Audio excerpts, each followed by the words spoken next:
Da Jiang Hao, and a very good morning to all, Your Excellencies, honorable delegates, distinguished guests, ladies and gentlemen. First and foremost, let me thank the joint organizers of the International Commercial Dispute Prevention and Settlement Organization, IPASO, for inviting me to this forum. It is my great pleasure and privilege to deliver this keynote speech for this forum. I also thank the supporting organizations for their endorsement on this event.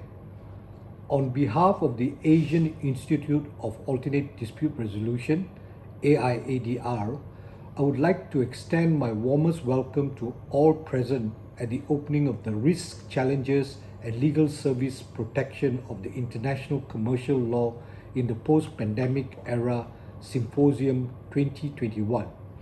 Special mention to the honorable guests for their wonderful speeches, exploring the current changes and developments in the global landscape for the settling of international commercial disputes.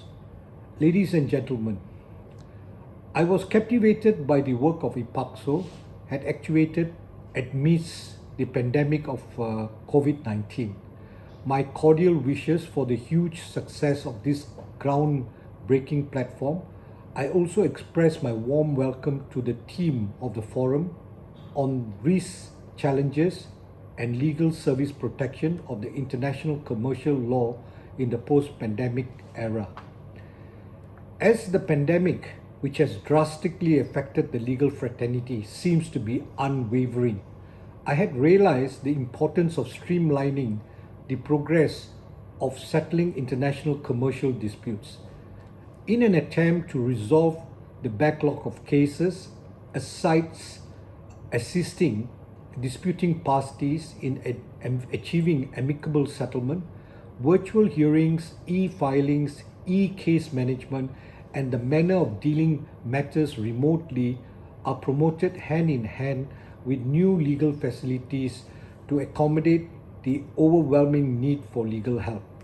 We have no choice but to accept these changes as new norms and adapt them swiftly in order to ensure the delivery of justice is accessible and efficient, despite the fact that the court and legal institutes are not allowed to operate during complete lockdowns.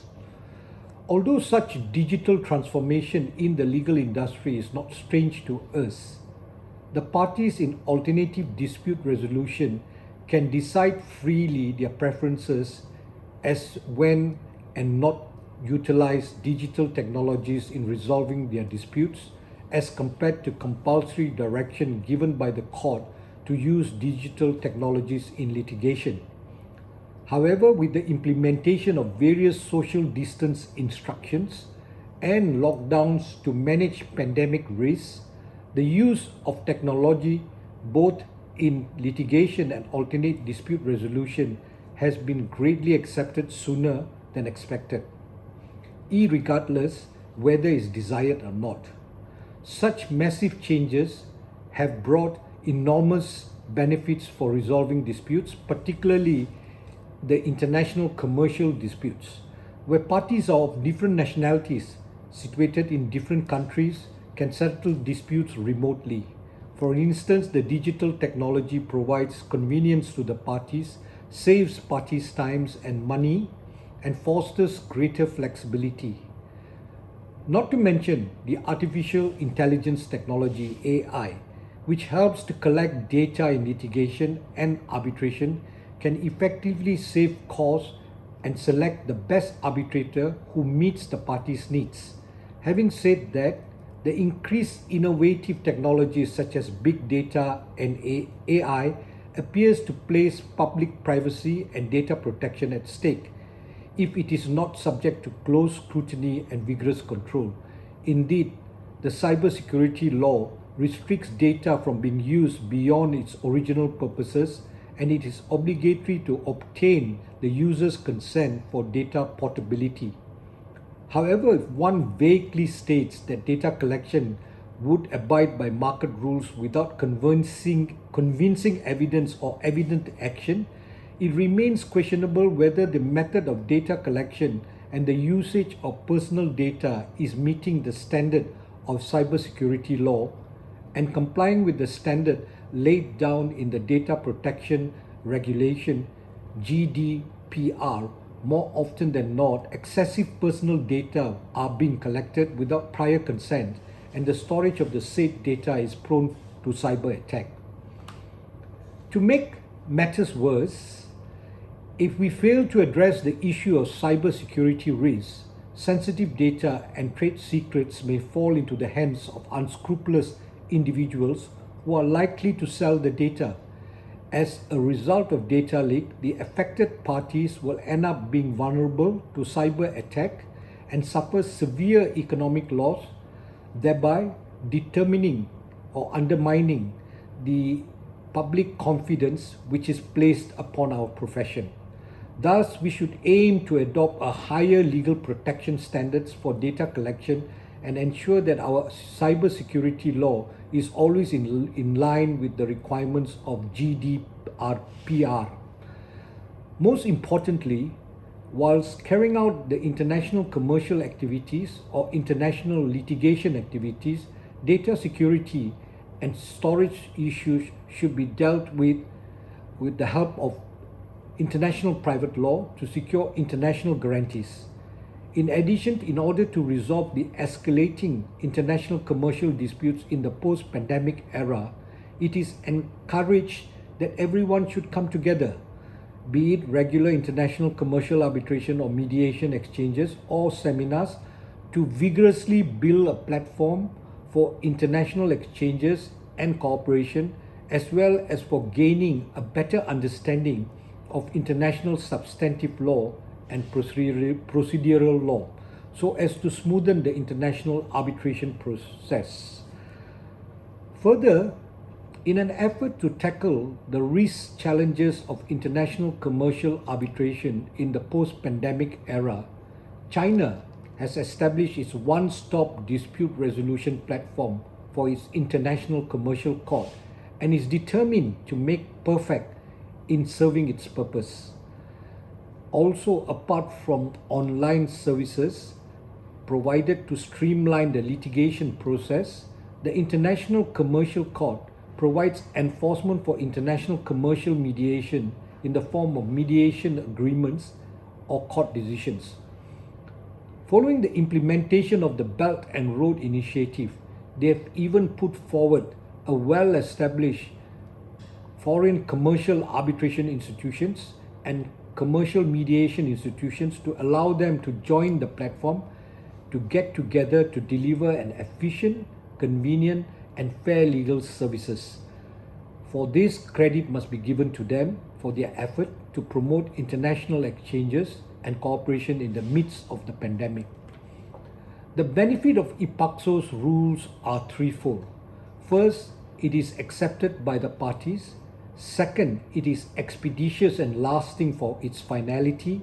At this juncture, I respectfully think that the introduction of the ICDPASO's procedural rules is the best complement to the resolution by agreement, where parties may agree to be bound by ICDPASO's procedural rules and regulations, paired with the aid of advisory committee in providing advice to the Council on the development of procedural rules and guidelines concerning international dispute prevention and settlements. The lack of monetary limitation and jurisdictional constraint under the ICDPASO rules could provide a good alternative to the public in resorting to neutral and impartial arrangement for mediation procedures and process on a voluntary basis. It would be worthy to mention ICDPASO's oversight, development and enhancement of dispute prevention and settlement rules and regulations. Such is particularly seen in the areas of dispute avoidance, mediation, commercial and investment arbitration. The role and functions of ICDPASO rules are that A. It introduces the Asian way of settling disputes. B.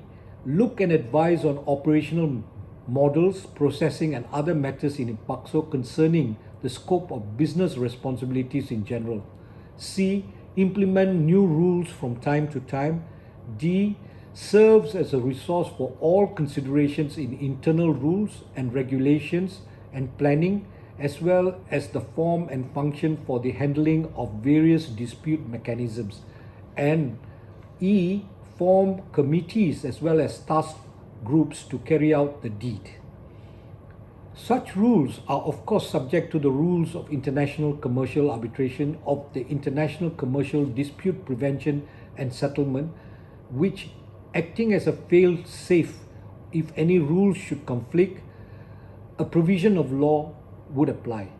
ICDPASO would also be giving advice on the implementing of rules and regulations and shall from time to time examine its charter and recommend changes to the ICDPASO Council members for its consideration.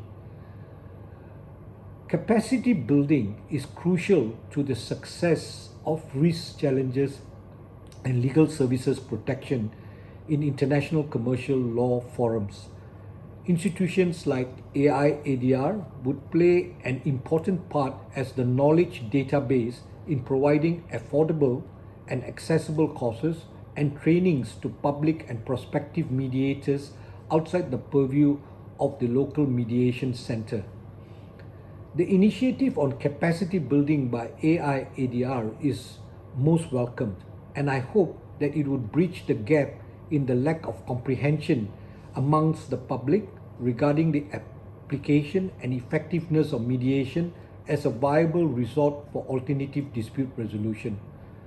For the betterment of the international trade environment, as well as to safeguard the Belt and Road Initiative, it is of paramount importance to have an international dispute settlement organization as well as a diversified dispute settlement mechanism which features comprehensive use of litigation, mediation, and arbitration.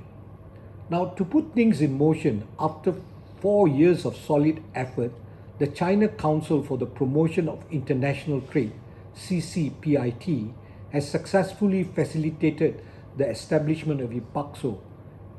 With an NGO commenced and a government-backed nature, ICDPASO is well and truly on its way to becoming an international commercial dispute settlement organization catering for the Belt and Road Initiative. As opposed to the other existing commercial dispute settlement mechanisms, ICDPASO stands out with their innovation in addition to dispute resolution and settlement, and it makes it clear that the importance to dispute prevention, evidenced by the fact that they not only accept international commercial disputes, but disputes between investors and countries.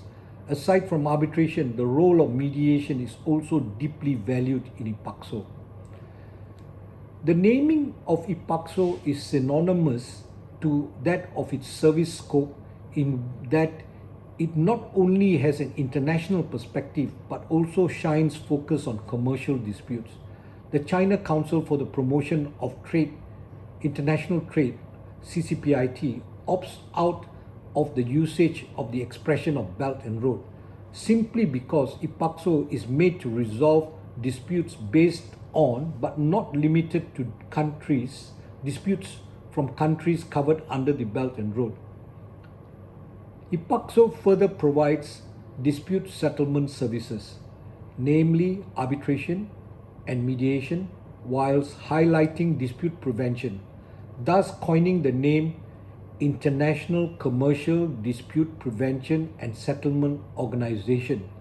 To my knowledge, the China Council for the Promotion of International Trade, CCPIT, hopes to bring to light ICDPASO's internationality and keep it from being considered as a domestic institution that's exclusive to a certain country. In this sense, ICDPASO has set itself apart from others, the pre-existing arbitral institutions in China. Additionally, with a non-profit nature, ICDPASO is an organization which dedicates itself to serving those involved in international commercial trade, commercial and investment disputes, as well as preventing and resolving international disputes. Moreover, IPASO is not an intergovernmental international organization initiated by the government, which is dependent on signed international treaties by the various countries, making it difficult to maintain in the short run. Rather, it is a non-governmental international organization ushered in by CCPIT, which is more feasible in the long run. IPASO provides a variety of dispute settlement mechanisms such as commercial arbitration, investment arbitration, dispute prevention, commercial mediation, just to name a few. Such is reflected in its various aspects. Not only does it draw on the experience of traditional international dispute settlement institutions, it gives full respect to the Oriental culture in which there is value in negotiation and mediation. As far as possible, IPASO certainly hopes to overcome the operations issue of the current dispute settlement institutions, all while promoting the expansion of international dispute prevention and settlement. I have no doubts as a fact that the resort to dispute prevention and settlement would gain traction not only in Asia but across the globe, with the current scene of the COVID-19 pandemic, infrastructure and construction projects, which are evidently apart from the Belt and Road Initiative, has naturally been put to halt by the COVID-19 pandemic. There have been disruptions to supply chains around the world, travel bans with lockdowns imposed on foreign workers, namely Chinese workers commonly sought out to work on the Belt and Road Initiative projects, some of them of fundamental issues for the suspension and slowing down of these projects. An alarming number of the Belt and Road Initiative projects are situated in developing countries, whereby keeping the pandemic under wraps are more difficult than their counterparts in more developed countries. A resumption of work in these locations is dependent on how swiftly and timely the infection curve can be flattened, coupled with the availability of healthcare resources. As claimed by the OECD report on China's Belt and Road Initiative in the global trade, finance and investment landscape, the Belt and Road Initiative covers 100 economies, inclusive of the 6 economic corridors west coming from China, which undoubtedly encompasses a massive energy and resource-rich part of the world. These 6 economic corridors comprise of A. New Eurasia land bridge involving a rail to Europe via Kazakhstan, Russia, Belarus and Poland. B. China, Mongolia, Russia economic corridor involving rail links and the steppe road linking to the land bridge. C. China, Indo-China Peninsula Corridor, Economic Corridor, Vietnam, Thailand, Lao People's Democratic Republic, Cambodia, and Myanmar and Malaysia. D. China-Pakistan Economic Corridor, CPEC, Xinjiang Province versus Kashgar City to Pakistan Port of Wada. And E. China-Bangladesh India-Myanmar Economic Corridor. All parties involved in these Belt and Road Initiative projects, employers, contractors and financiers alike, are all diligently keeping a watchful eye on the COVID-19 pandemic as the situation revolves in the different countries in which the key supply chains, labor resources and project sites are located. Further muddling up the matters are the dissimilar lockdown rules spanning across the various jurisdictions. Whilst manufacturing has indeed returned to normal in the People's Republic of China, they are no longer required to be under lockdown in the various provinces. The same cannot be said for other countries still fighting tirelessly in the trenches, not to mention the severity of the lockdowns and the standard operating procedures differ from jurisdiction to jurisdiction, as can be seen in Malaysia with the different rules for each state or province, even as the COVID-19 continues to spread like wildfire. These restrictions and lockdowns will continue to fluctuate. As anticipated, when coming face to face with these said restrictions and hindrances brought upon us by the COVID-19 pandemic, parties had first to look at whether a force majeure existed amidst their contract to safeguard their interests in the event of a likely non-performance of obligation. The issue, of course, then came to whether or not the said restriction fell within the scope of the particular force majeure clause, whereby causation was established and conditions precedent have been assented to. Of course, being dependent on how the clause has been worded, one may have to show that the reasonable measures have been taken to circumvent such force majeure events.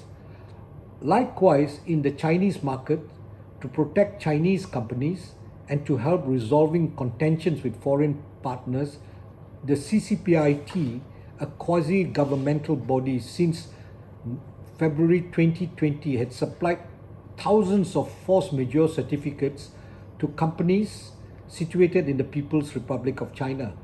Such a certification will serve as proof that a lockdown had indeed taken place in a particular province of the People's Republic of China and back up the parties' claim about their inability to perform their end of the bargain.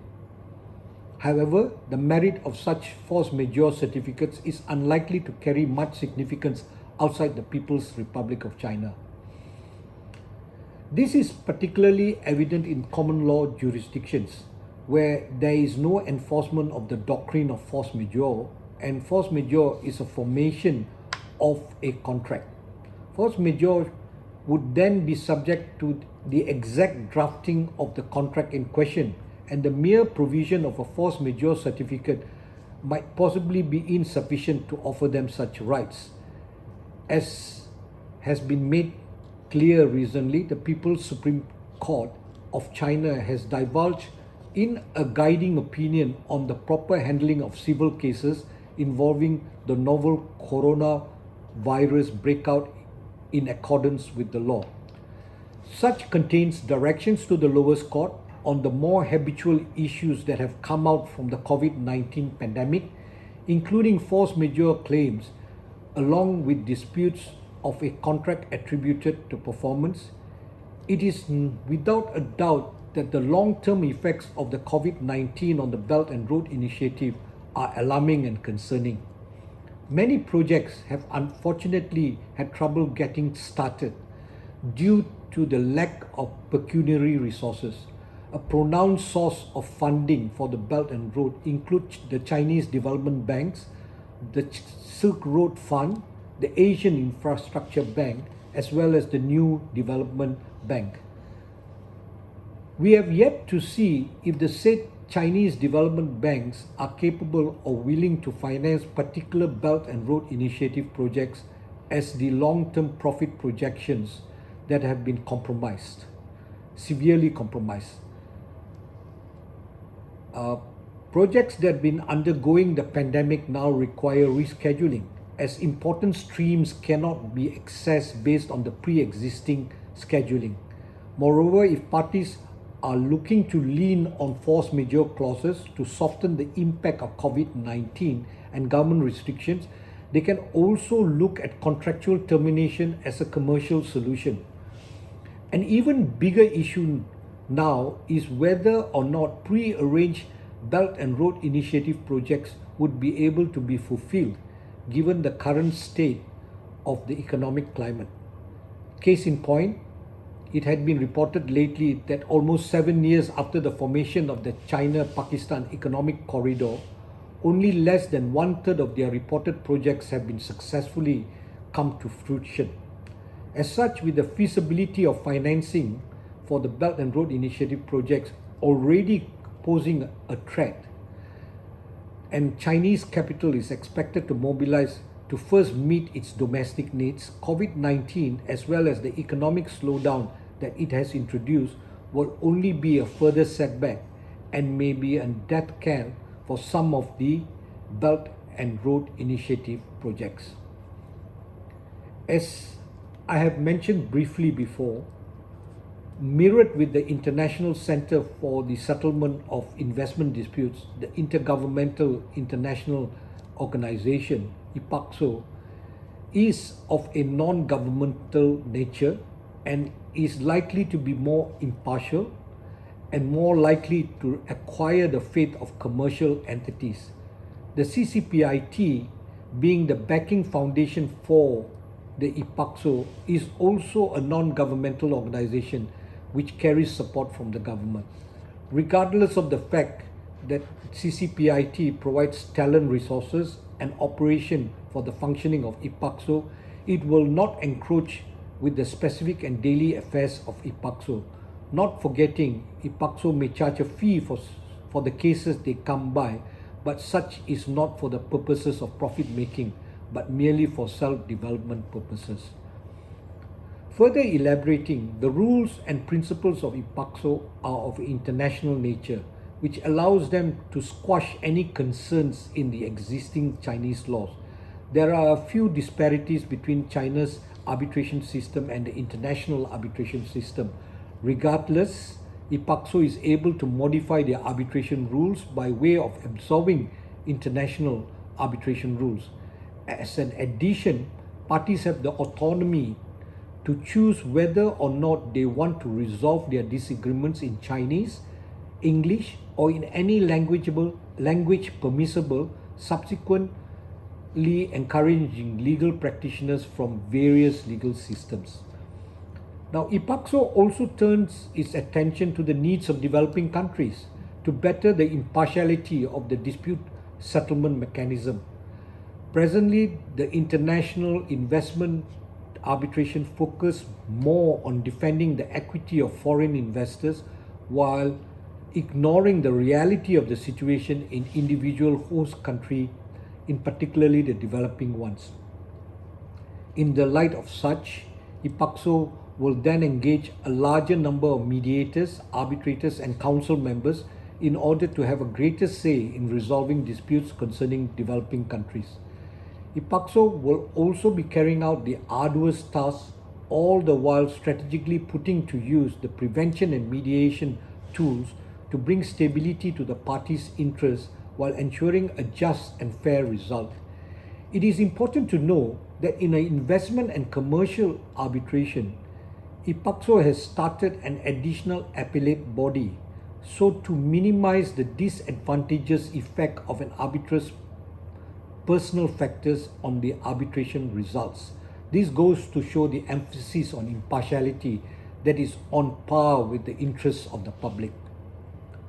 Taking into account the Chinese culture of end the dispute and resolve the divergence, and harmony comes first, IPASO will give full autonomy to mediation to promote the efficient settlement of disputes. In comparison, most international dispute settlement mechanisms put into place today gear their focus more towards ending the dispute as opposing to resolving the differences. Actually, this is synonymous to that of litigation dispute settlement mechanisms that go against the grain of the intention of arbitral institutions. If this were the case, then it would not benefit the goal of achieving sustainable commercial cooperation between commercial entities, which results in an undesirable result when it comes to small and medium enterprises in international disputes. As the age-old Chinese adage goes, harmony comes first. Mediation as a settlement dispute resolution mechanism has been a focus for China for as long as one can remember. Speaking from experience of mediation in Malaysia as well as the work abroad, IPASO is an innovator in mediation personnel, rules and procedures, which in turn guarantee the neutrality, impartiality, transparency and efficiency of mediation. It also bridges the gap between gigantic cooperation between mediation and arbitration to circumvent even more disadvantages arising from a single dispute settlement mechanism, with the end result being more efficiency. Of course, not forgetting, ICDPASO greatly focuses on saving time and money. Over the years, the time and money it takes to resolve an international commercial case has increased tenfold. By way of referring to the ICC Arbitration Commission report on the techniques of controlling time and cost in arbitration, ICDPASO has also made improvements in keeping the time and cost to a reasonable standard by way of expediting dismissal procedures, leaving cost allocation to the discretion of arbitral tribunals, as well as emergency arbitral tribunal procedures, and so on. As a founding member of ICDPASO, AIADR will always hope to be part of the foreseeable exponential growth. I sincerely hope to see more collaborative efforts amongst all entities to advocate the use of mediation and dispute prevention. As a concluding remark, I take this opportunity to commend the co-organizers and the supporting organizations for coming together in promoting this forum without charges to the benefit of the larger community and public. I wish a great success of the symposium. Thank you very much.